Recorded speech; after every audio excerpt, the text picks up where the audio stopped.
voilà, nous arrivons à la deuxième étape de notre pèlerinage autour des églises de Saint-Martin dans cette profonde Touraine riche en patrimoine.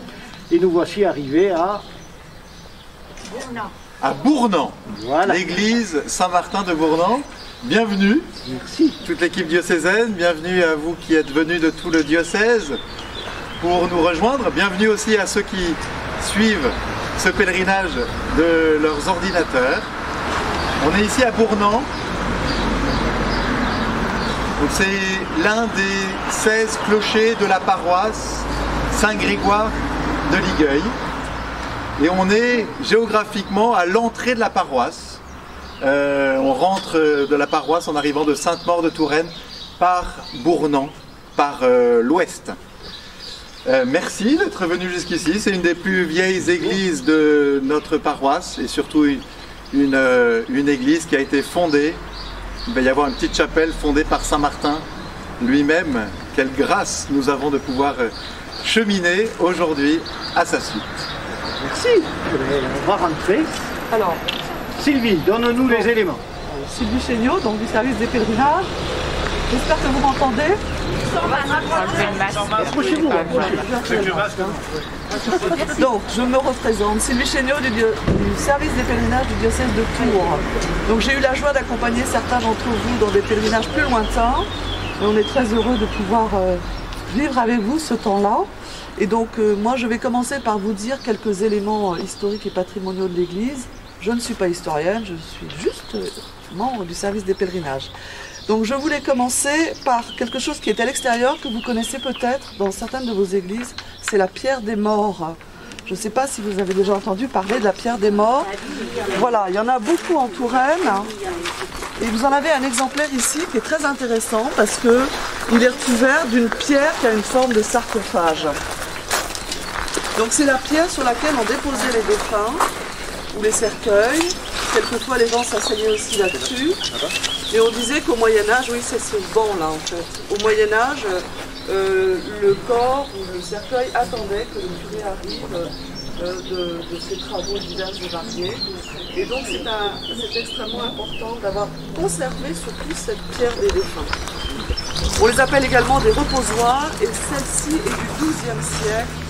Certaines sont attribuées au XVe siècle, enfin voilà, ça dépend un peu. Il y en a beaucoup en Touraine, dans le Poitou, en Charente, dans nos régions. Malheureusement, dans certains villages, elles ont disparu. Voilà, on devrait mettre autre chose à la place. Alors cette église, elle a été construite pour partie au Xe siècle, donc elle est quand même très très ancienne. Et c'est Charlemagne qui fit don de Bournan à l'abbaye de Saint-Martin, qui elle-même, vers 791, l'a cédée à celle de Cormery. Alors le premier document qui mentionne cette église date de 1139. Vous voyez que c'est quand même très très ancien. Alors, on va rentrer, nous, par le portail occidental qui a été ouvert en 1767, ce portail-là, par un maçon du bourg. Et la sacristie, je ne vous le dirai pas, mais a été ajoutée en 1853, donc la sacristie, c'est ce petit bâtiment-là. Voilà. Alors on va pouvoir rentrer dans l'église tranquillement. Chouette. On va s'arrêter dans la première partie pour que je vous montre un ou deux éléments et puis on continuera.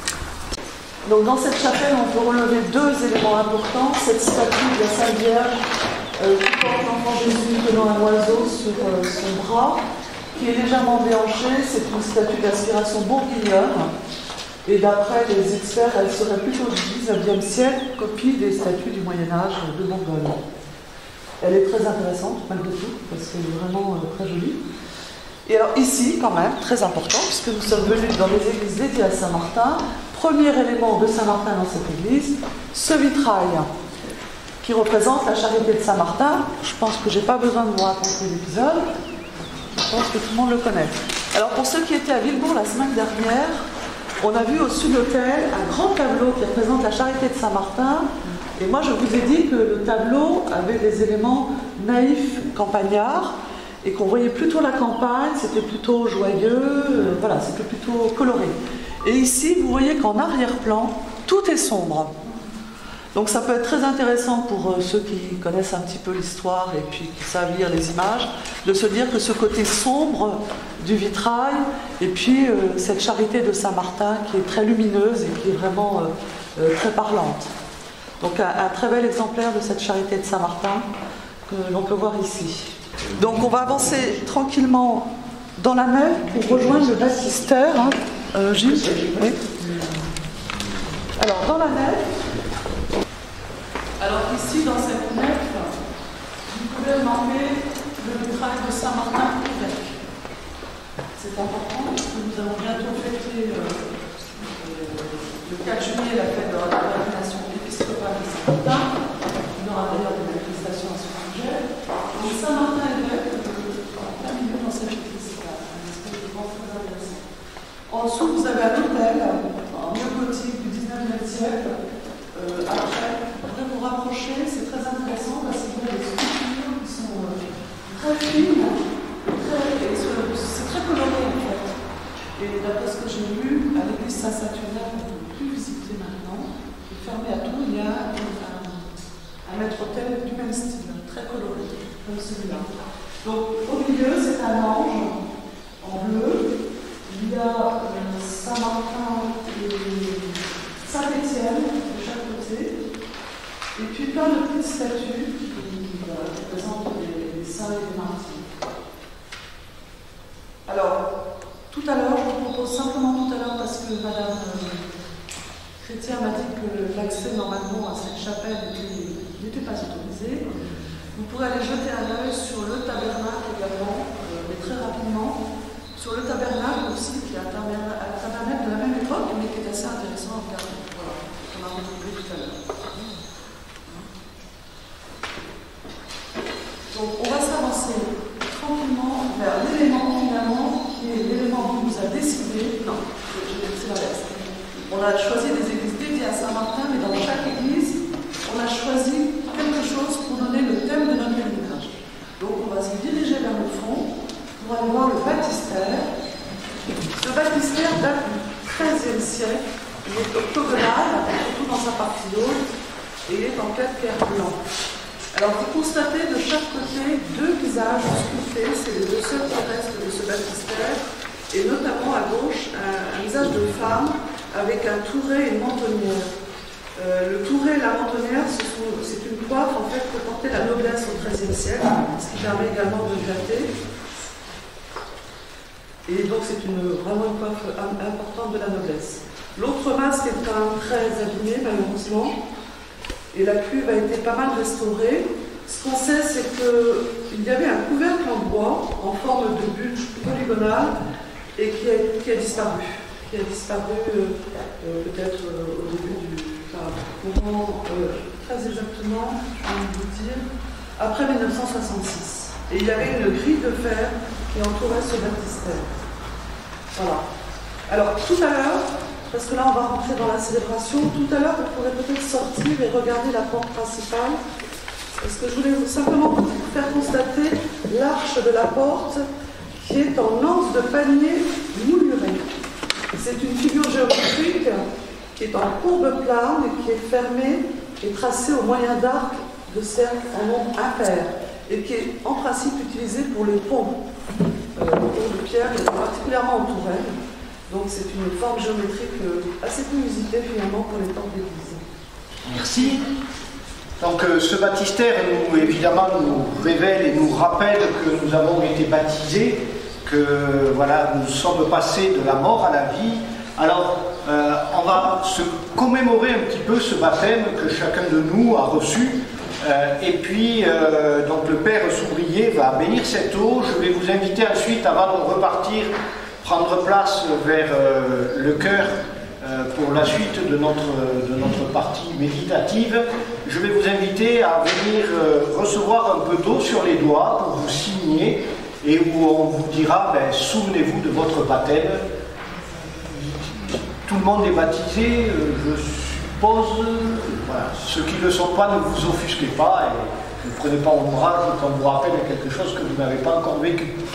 Voilà. Merci. Donc, Père, je te confie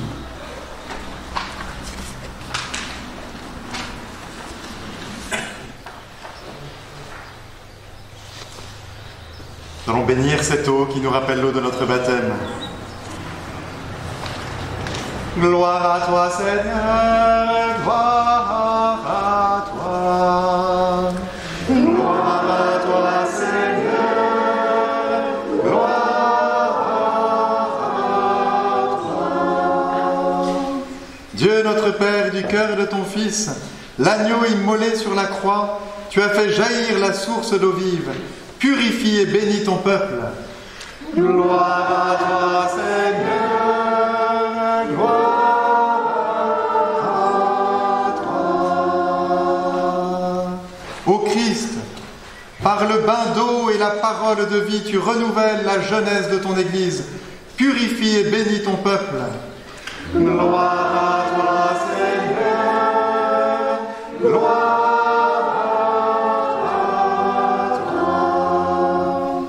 Esprit Saint, des eaux du baptême, tu fais lever pour Dieu une humanité nouvelle dans le Christ. Purifie et bénis ton peuple. Gloire à toi, Seigneur. Gloire à toi. Prions le Seigneur.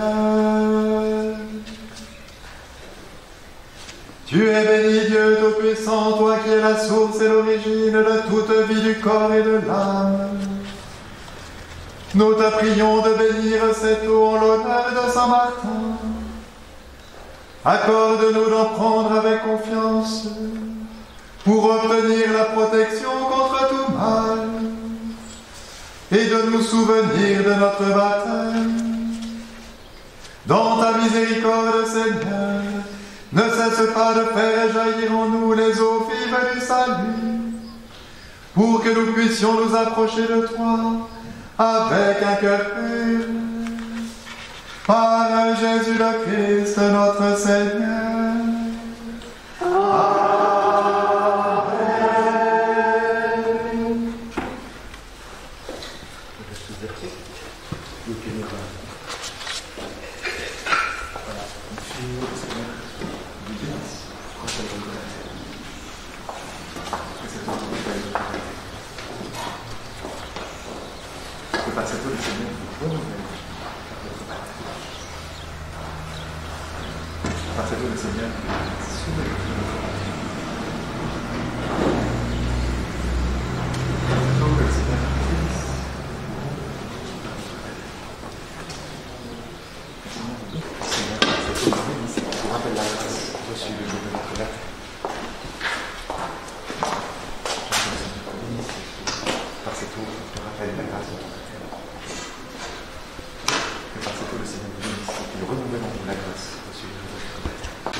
Amen.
Et voilà, nous voilà dans notre deuxième étape du pèlerinage. La dernière fois, nous sommes partis en pèlerinage, nous avons rompu avec nos servitudes, avec nos esclavages, et par le baptême, maintenant, nous entrons dans une nouvelle naissance qui s'est manifestée par la plongée dans l'eau baptismale.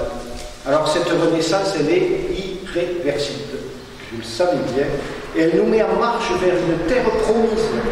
C'est l'expérience qu'a vécu le peuple hébreu lorsqu'il a traversé la mer des roseaux.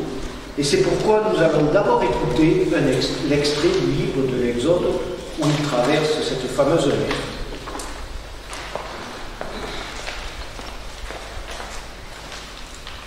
Moïse étendit le bras sur la mer.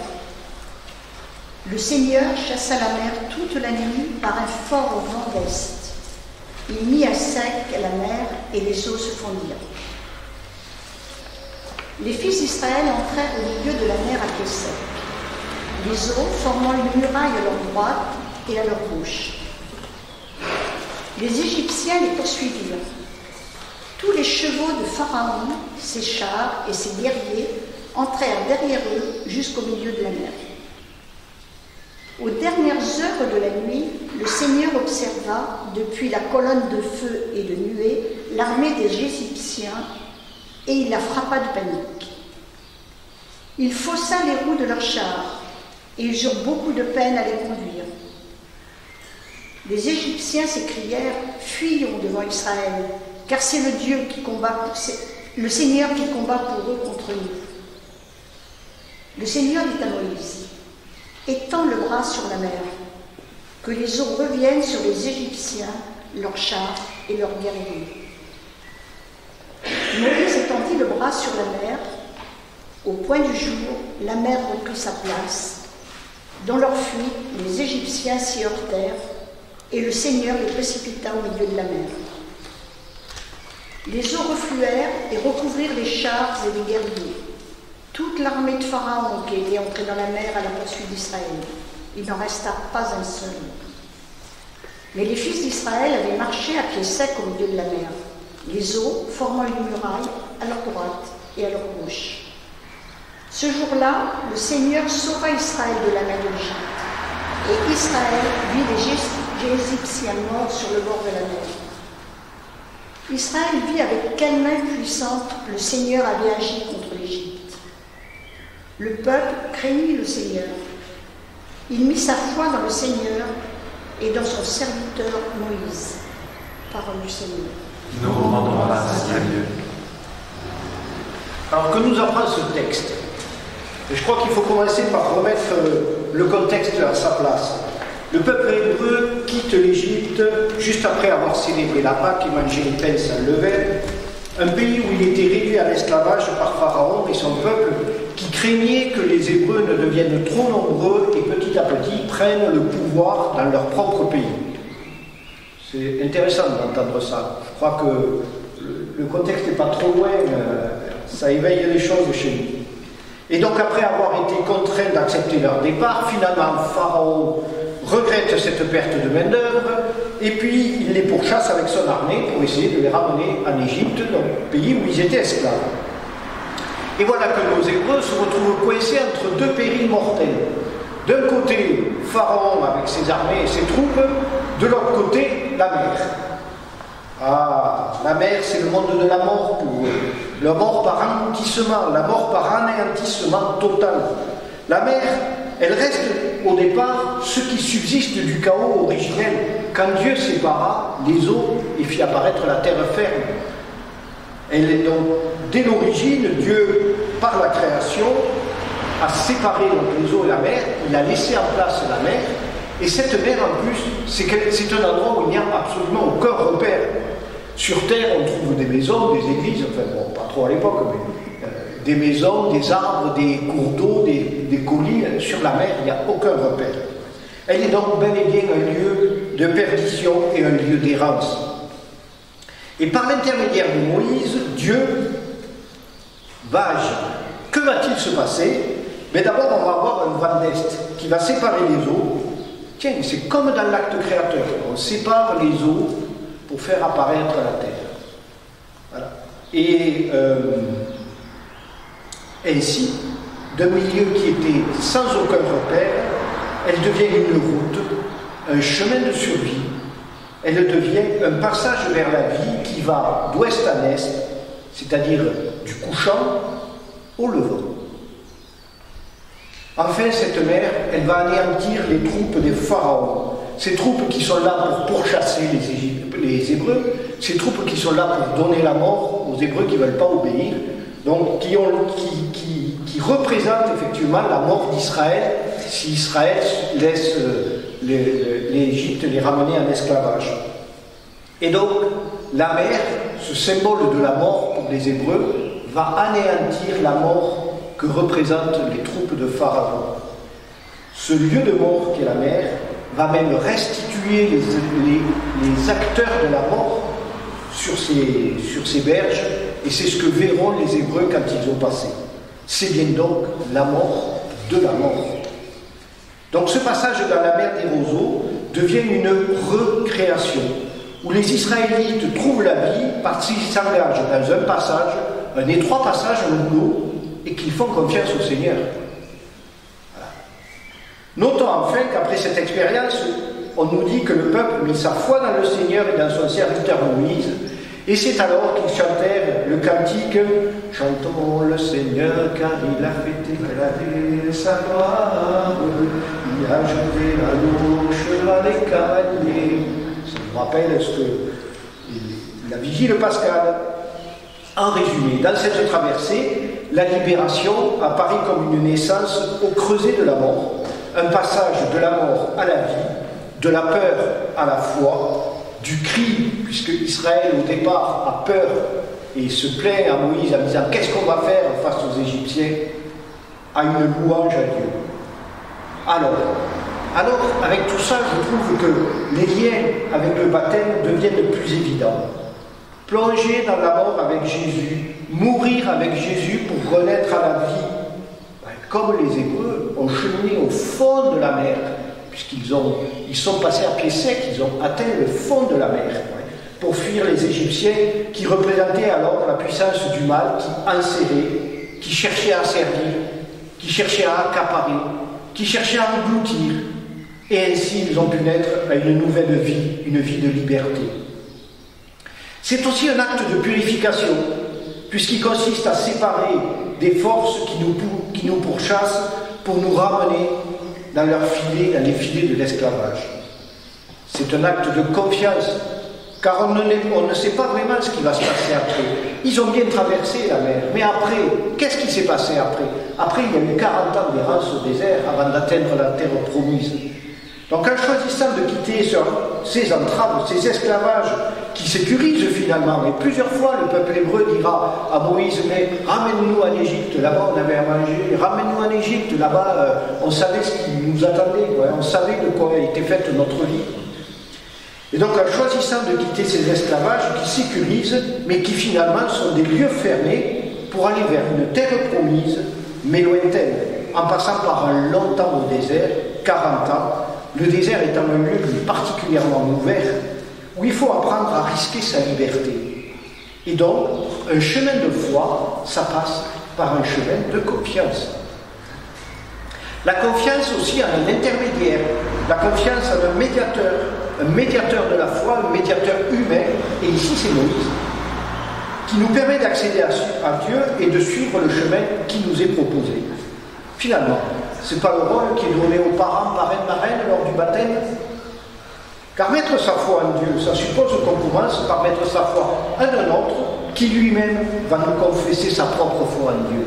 Et c'est ça qui va nous mettre en chemin. C'est un acte à la fois individuel, mais aussi collectif. Les Hébreux, c'est chacun des Hébreux qui a choisi de suivre et de traverser la mer. Mais finalement, c'est tout le peuple hébreu qui a traversé. Eh bien, le baptême, c'est la même chose. C'est moi, en tant que parent, quand les enfants sont petits, mais qui choisit le baptême. Mais le baptême, il se vit en Église. Il ne se vit pas seul. Et c'est en Église que se réalise le chemin. Le baptême, c'est aussi un passage au cours d'un cheminement. Voilà, les Hébreux avaient déjà fait un chemin depuis l'Égypte. Ils n'en sont pas au début de leur marche, les Hébreux, quand ils arrivent à la mer des roseaux. Ils ont déjà marché. Donc ça, c'est le chemin du catéchumène, quoi. C'est le chemin qui mène au baptême.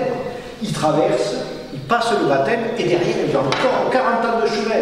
Donc on ne peut pas dire que le baptême, c'est la fin. Le baptême, c'est le début de la vie en Dieu. Et d'ailleurs, c'est pendant ces 40 ans au désert qu'il va se passer l'événement de Moïse qui reçoit les tables, ce qu'on appelle les 10 commandements, les tables de la loi, les tables de la vie. Et ça nous rappelle aussi qu'après notre baptême, on a encore à écouter cette parole de Dieu, régulièrement. Enfin, ce passage il donne naissance à une action de grâce pour ce Dieu qui sauve, comme nous rendons grâce dans nos célébrations et dans nos temps comme ces temps de pèlerinage, y compris dans les temps de baptême et de célébration du baptême. Et puis, quelques petits gestes que j'ai trouvés qui sont intéressants à rapprocher avec le baptême. Bon, d'abord, il y a le geste de l'eau, celui que nous avons vécu tout à l'heure. Ben, l'eau, enfin, elle est omniprésente dans la traversée de la mer des Roseaux. Et dans cet événement-là, c'est l'élément fondamental de cette immersion. Et d'ailleurs, certains baptêmes, vous le savez, se réalisent par une immersion complète. On voit aussi le geste, on voit aussi le signe de la lumière, parce que dans les parties que l'on a abordées, c'est pas toujours très très bien décrit, mais il y a la nuée. La nuée qui, vue des Égyptiens, est ombre, mais vue des Hébreux, est lumière. Lumière dans la nuit. Donc ce geste aussi est rappelé lors du baptême, à travers le cierge, qui est allumé au cierge pascal, et que l'on remet au parrain marraine. Voilà. Le vêtement blanc, symbole de la purification. Voilà. Donc, nous, les Hébreux, n'ont pas revêtu le vêtement blanc, ils ont fait acte de purification. Ils ont traversé au fond de la mer, ils ont traversé cette mer des Roseaux. Voilà. Purification de notre condition d'esclave, purification de ces peurs qui nous paralysent, qui nous enchaînent sûrement plus que des liens physiques, qui forgent cette résistance intérieure, laquelle murmure avec force parfois qu'il vaut mieux être esclave que de risquer la mort. Eh bien non, cette purification, elle manifeste la conscience, le choix d'aller vers là-bas, l'envie d'emprunter cet étroit passage qui a été tracé dans la mer.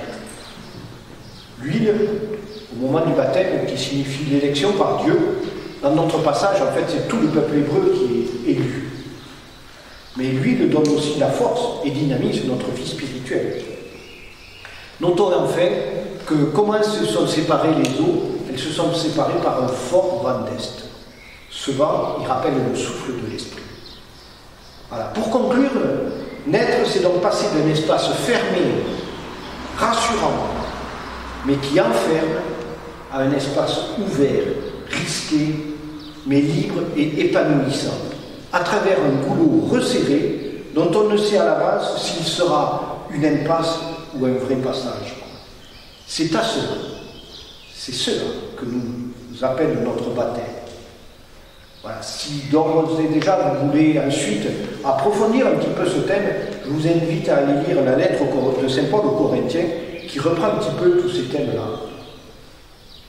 Et pour approfondir tout ça, pour réfléchir à tout ça, on va se prendre quelques minutes, une petite dizaine de minutes de méditation. Sentez-vous libre, voilà, vous pouvez soit le faire à travers, en vous rapprochant de certaines œuvres d'art qui vous paraissent, qui sont porteuses pour vous, qui vous paraissent intéressantes, voilà, vous pouvez rester à votre place, vous pouvez faire ce que vous pouvez, et si vous ne savez pas comment ou sur quoi méditer, je vous donne quelques pistes.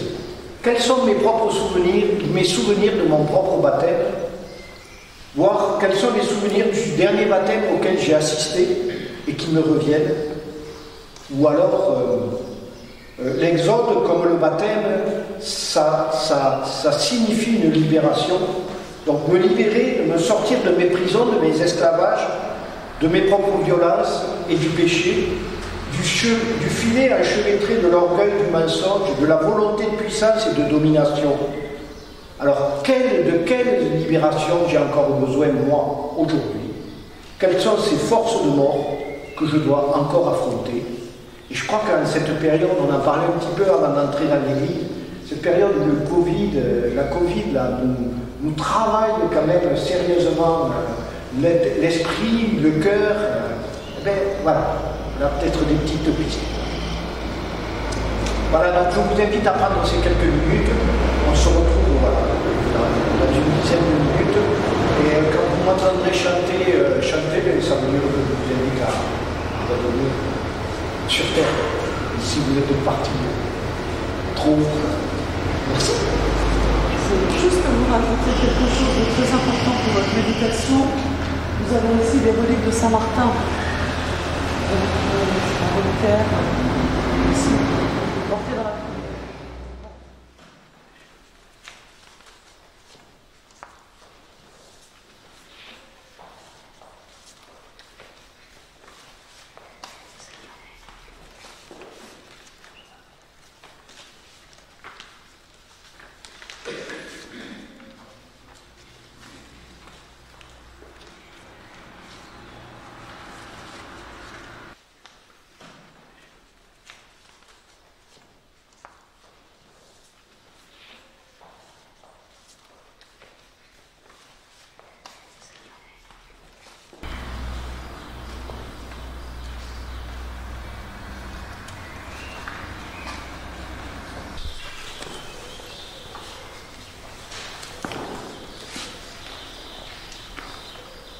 page 8 de vos livrets, j'ai lu les fleuves d'eau vive. J'ai vu les fleuves d'eau vive, alléluia, alléluia, jaillir du côté du temple, alléluia, alléluia. J'ai vu la source du temple, alléluia, alléluia, grandir en un fleuve immense, alléluia, alléluia. Tous ceux que l'aveugle eau vive, alléluia, alléluia, acclame et chante ta gloire, alléluia, alléluia. Ton cœur, Jésus, est la source, alléluia, alléluia, d'où coule l'eau de la grâce, alléluia, alléluia. Voilà, comme les Hébreux, après leur passage dans la mer, rendons maintenant grâce à Dieu, car notre baptême nous a fait entrer dans son intimité, dans sa famille, puisque nous avons la joie d'être les enfants de celui qui est notre Créateur et notre Libérateur. Et à travers ce psaume 135, nous allons commémorer tout ce qu'on a entendu jusque-là.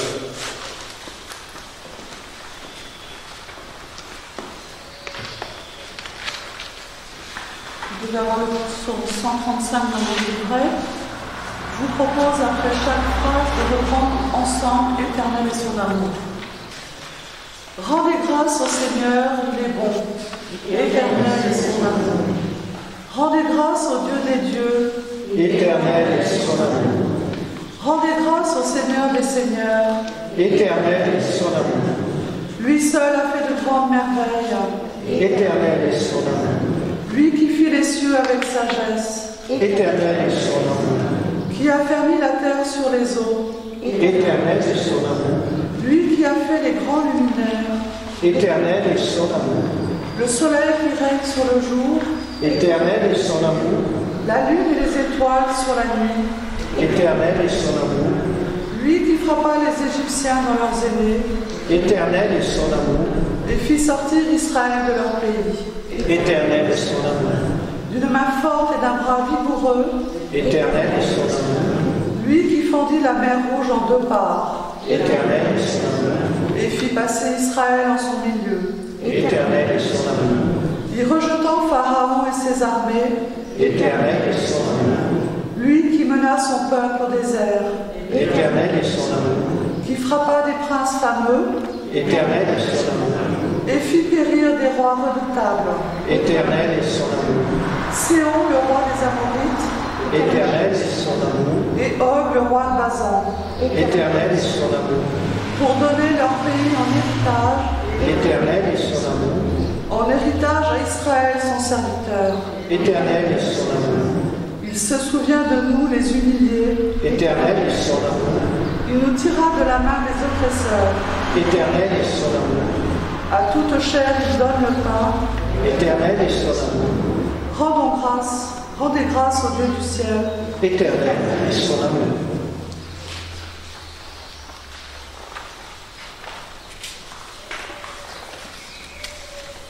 Je vous invite maintenant à laisser monter vos intentions vers ce Dieu qui nous libère et qui nous sauve. Nous prendrons comme refrain: Tu es notre Dieu et nous sommes ton peuple, ouvre-nous le chemin de la vie. Voilà, vous le refaites. Tu es notre Dieu et nous sommes ton peuple, ouvre-nous le chemin de la vie. Vous avez la parole. Tous les migrants qui cherchent un monde meilleur.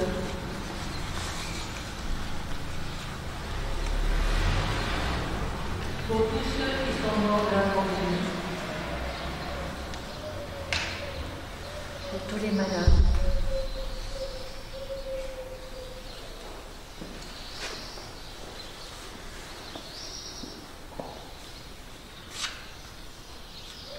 ceux qui ont perdu leur travail.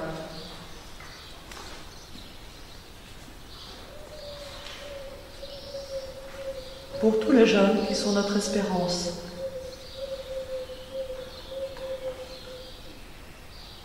Pour la paix au Moyen-Orient.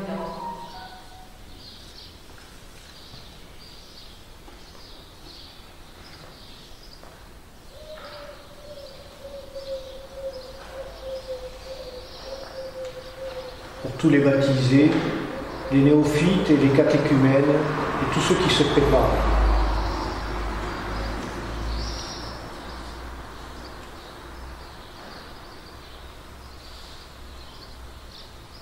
Pour tous ceux qui sont en conflit dans leur couple.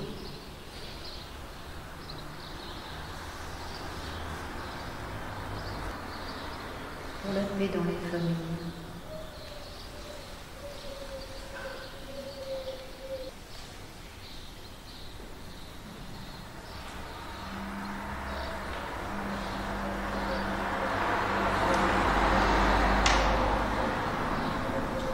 Tu es notre Dieu et nous sommes ton peuple.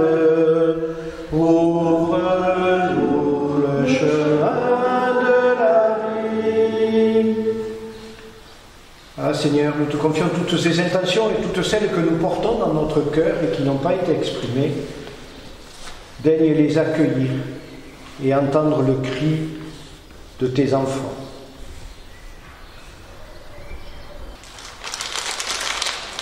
Nous allons arriver bientôt à la conclusion de cette étape. Et avant de partir, voilà, le service des pèlerinages a tenu à vous offrir un chapelet.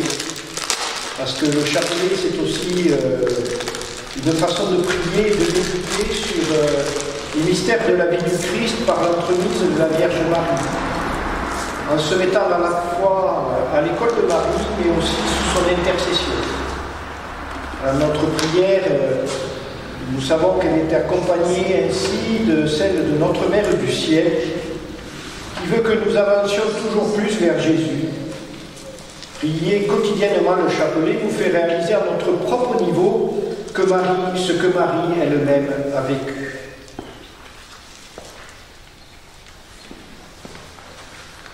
Je vous invite à vous lever.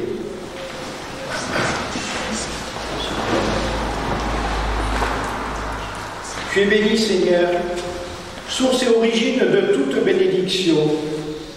Toi qui te réjouis de la piété de tes fidèles, regarde avec bonté ton serviteur, qui va utiliser ce chapelet, signe de foi et de piété. Fais qu'il cherche ainsi à être transformé à l'image de ton Fils, lui qui règne avec toi et le Saint-Esprit, maintenant et pour les siècles des siècles. Amen. Alors, il faut dire que ces chapelets, ils sont en provenance de Bethléem. Ils sont du coup aussi une invitation à prier pour nos frères et sœurs chrétiens, juifs et musulmans au Moyen-Orient, qui vivent encore maintenant des heures bien douloureuses.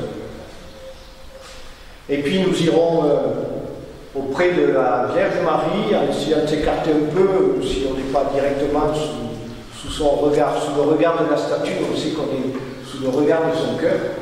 Et nous terminerons par un chant à Marie, avant la prière de conclusion à Saint-Martin et Saint-Joseph, la bénédiction et l'amour. Voilà, je tiens d'ores et déjà à vous remercier tous, à remercier le Père Souvrier qui a dû partir parce qu'il avait des contraintes, et toute la paroisse et ses fidèles de cette paroisse qui sont venus, qui nous ont accueillis ici avec tant de gentillesse et tant d'ouverture. Voilà. Un grand merci de nous avoir ouvert si grand les portes à la fois de votre église et les portes de vos cœurs aussi. Voilà. Et puis, je donne rendez-vous à ceux qui continuent à poursuivre ce pèlerinage la semaine prochaine, le 3 juin, à Louvain-les-Fontaines. Nous parlerons de mort et de résurrection. Et puis, je remercie également les moyens du diocèse, notamment Alix et sa caméra, qui vont permettre à ceux qui ne peuvent pas se déplacer de vivre en différé ces moments que nous vivons nous ici ensemble. Voilà, encore un grand merci. On va vous mettre également avec le chapelet un petit livret sur l'histoire du rosaire et comment dire le chapelet. Ça peut vous paraître un petit peu curieux, mais voilà, c'est une réflexion qu'on a portée et on a compris qu'il fallait ça de temps en temps. Un petit rappel. Voilà, tout simplement. Voilà. On va se mettre par là avec nous. Oui, et on va aller auprès de la Vierge. Toi qui as partagé ton manteau avec l'amour par amour du Christ. Toi qui nous aides à reconnaître son visage en toute personne aux œuvres terribles. Toi qui as lutté contre le mal et menacé sur la terre en faisant le bien. Intercède pour nous en ces temps difficiles. Protège-nous en ces temps de détresse. Donne-nous d'être persévérants et de garder la paix dans les épreuves. Sois notre protecteur et conduis-nous sur le chemin de la vie éternelle. Amen. Et au verso de votre fiche, vous avez aussi la prière à Saint Joseph, puisque c'est l'année Saint Joseph actuellement. Nous allons aussi l'invoquer.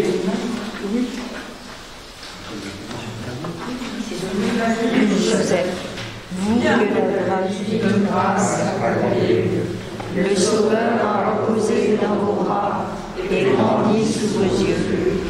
Vous êtes béni entre tous les hommes, et Jésus, l'enfant divin de votre Virgine épouse, est béni. Saint Joseph, donné pour Père au Fils de Dieu, priez pour nous dans nos soucis de famille, de santé et de travail, jusqu'à nos derniers jours, et daignez nous secourir à l'heure de notre mort. Amen. Je vous salue Marie, pleine de grâce, le Seigneur est avec vous. Vous êtes bénie entre toutes les femmes, et Jésus, le fruit de vos entrailles, est béni. Sainte Marie, Mère de Dieu, priez pour nous, pauvres pécheurs, maintenant et à l'heure de notre mort. Amen.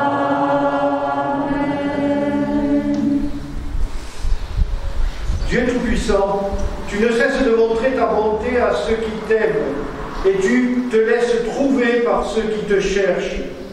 Sois favorable à tes serviteurs qui pèlerinent et dirigent leur chemin selon ta volonté.